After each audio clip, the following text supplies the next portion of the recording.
Okay, so what's up, Street Talks? There, Kim. Right, quick turbo thought around the block. So this one is about thinking about the world or things 25 years from now. So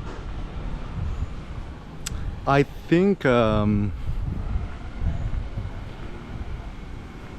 the first, I guess, philosophical question is like, why think 25 years into the future? Like, why is this important? So I mean, different reasons, right? So first and foremost, it could be kind of a financial one, a practical one, like a Jeff Bezos regret minimization framework. Like, imagine your life 25 years from now, and then like, what would you regret having done? What would you regret having not done? Etc. So I'm sure 25 years from now, more people are gonna hope that they had bought Bitcoin 25 years in the past, which is right now 2022, right? So I think it's kind of like the best way to predict the future is to think like longer time span. Just look at like basic trends, right?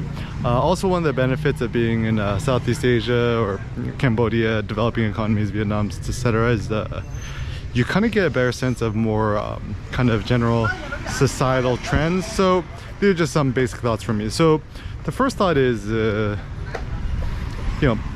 just think to yourself, right? 25 years from now, are more people gonna be on their phone or fewer people gonna be on their phone, right? And are we gonna become more dependent on our phones or less dependent on our phones? I think we're gonna be more dependent on our phones, and ways that this is gonna manifest, right? Like, think about like Telegram, iMessage, Facebook Messenger, etc. Like, this constant back and forth or free flow of information is going to continue to be a thing.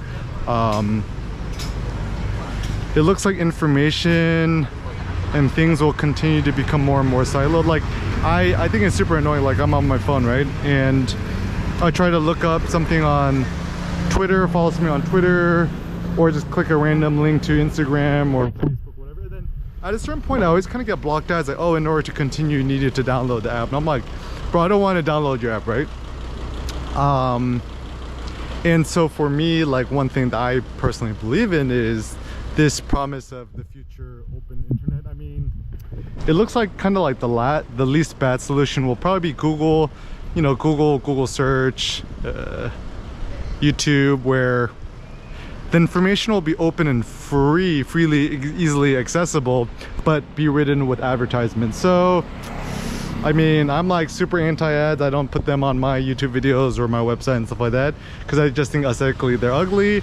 But better for things to be open and free with advertisements than closed walled garden without advertisements, in my opinion, right? And you kind of already see that happening right now. Like, the whole impetus of Apple, iPhone, stuff like that is like, if you're in Apple's walled garden, your existence is much more beautiful, but non-Apple people, like Android users, can't access the same things, etc. And other things that I personally predict too is 25 years from now is, I think what's really going to continue to become more and more important 25 years from now is probably health. I mean, more and more people can get diabetes, type 2 diabetes, which is like just literally like caused by eating too much sugar, starches, simple carbs, etc. There's going to be a future trend towards, because it looks like humans like to eat sweet stuff, right? So there's gonna be future trends towards discovering new, like, bio-organic, zero-calorie type of sweeteners like monk fruit, whatever. But my theory is that it doesn't matter if the sweetener is either natural, unnatural, zero-calorie, whatever. 25 years from now, human physiology in the body is pretty much going to be the same, which means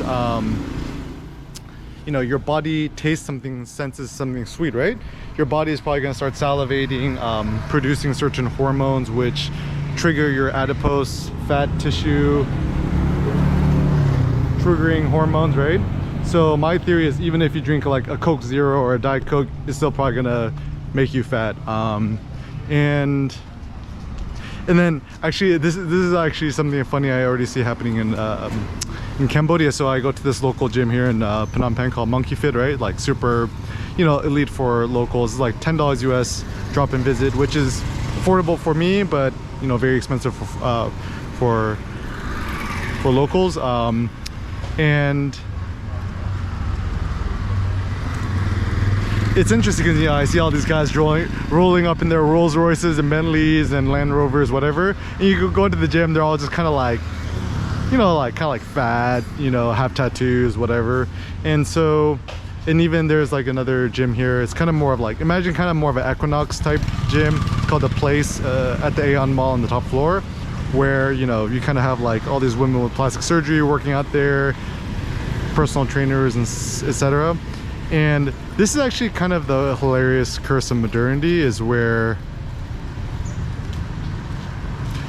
you know, everyone strives to become rich and successful and, you know, get the luxury car, luxury goods, etc. But sooner or later, everyone like kind of gets fat, right? Like, you know, because, you know, the more affluent you are, you're probably drinking more like sugary drinks, drinking more like, I don't know, milk tea, boba, whatever, you know, more coffee and sweetened things. You're probably drinking more alcohol, stuff like that. So it's kind of like this funny distribution, because in the States, typically obesity is a sign of poverty, right? Like all the super poor people like living in the hood, all eating McDonald's and drinking Fanta and sugary drinks.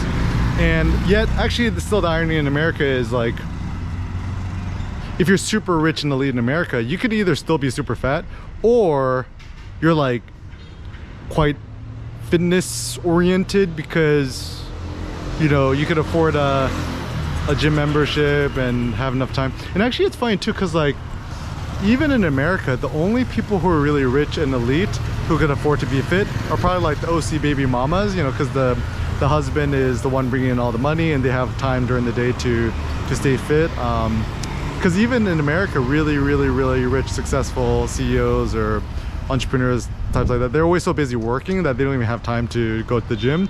So typically the most fit guys at the gym tend to be like, you know, like construction workers, waiters, waitresses, like people who have like kind of flexible jobs. I don't know, Uber drivers who have time to actually go to the gym and have more of a kind of a flexible-ish schedule.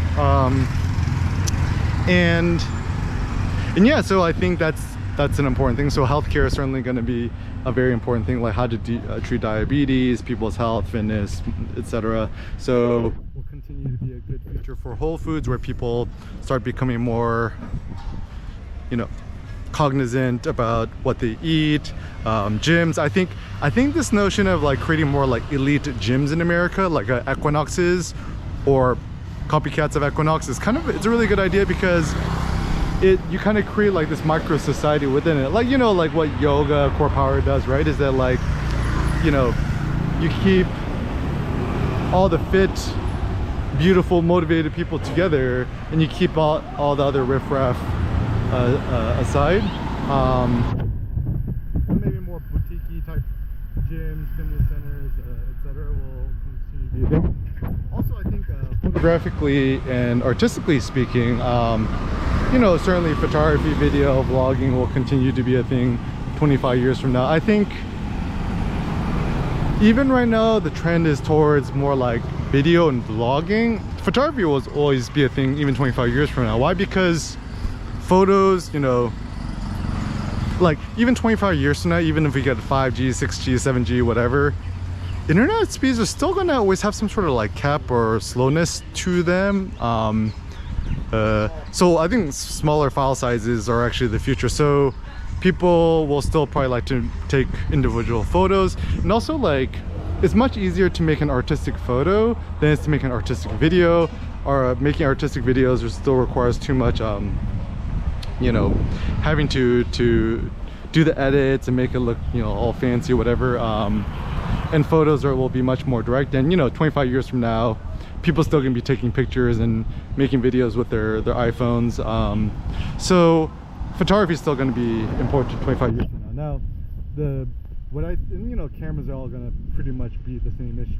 I think what's gonna be more important actually 25 years from now in photography is like continue like people trying to build cloud, become famous, have solo exhibitions, blah blah whatever, and also like for people to continue to find inspiration, motivation, be creative in the midst of their busy lives and stuff like that. 안녕하세요. Because I think one of the biggest issues is like 25 years from now, right? Like whether you work at Google, Facebook, Amazon, big tech company, whatever, like all the, you know, like it doesn't matter if you're making $1 million a year, $500,000 a year, $750,000 a year, $1.25 million a year. 25 years from now, if you're still working out with the big tech companies, right? You'd probably be getting like 10 gajillion emails a day and 10 quadrillion notifications a day. So people 25 years from now are actually going to have less free time, right?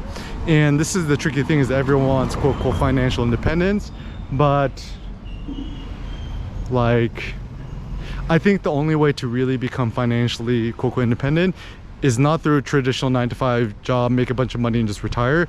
I think it's going to be like kind of a perpetual self-employment thing where you're always going to still want to make some income or money, right? Because like even if you have like $1 million in your bank account, right, or 10 million or 100 million or a billion, right, no one likes to see their money go from 1 billion to 999,999 million dollars, right? So people still, like, I think psychologically like to build up this nest egg and just kind of keep building it up.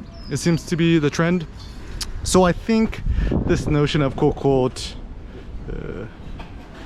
passive income is kind of a misnomer. I think all income is active. Like even if you create quote passive income, you still need to heavily market it, and that always requires some sort of maintenance. But anyways, so 25 years from now, I think good things to invest in, right? Like more and more people are going to want to become self-employed, don't want to work for quote the man. I still remember as a kid when I was like 15, 16, my life goal was always to not work for the man, and I'm glad that I achieved that.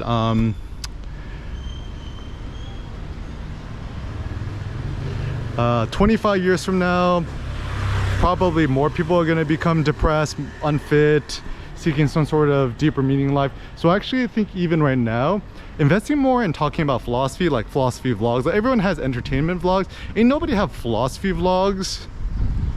And none of the, I'm sure, philosophy vlog, I'm sure they're all just kind of like these like skinny fat nerds.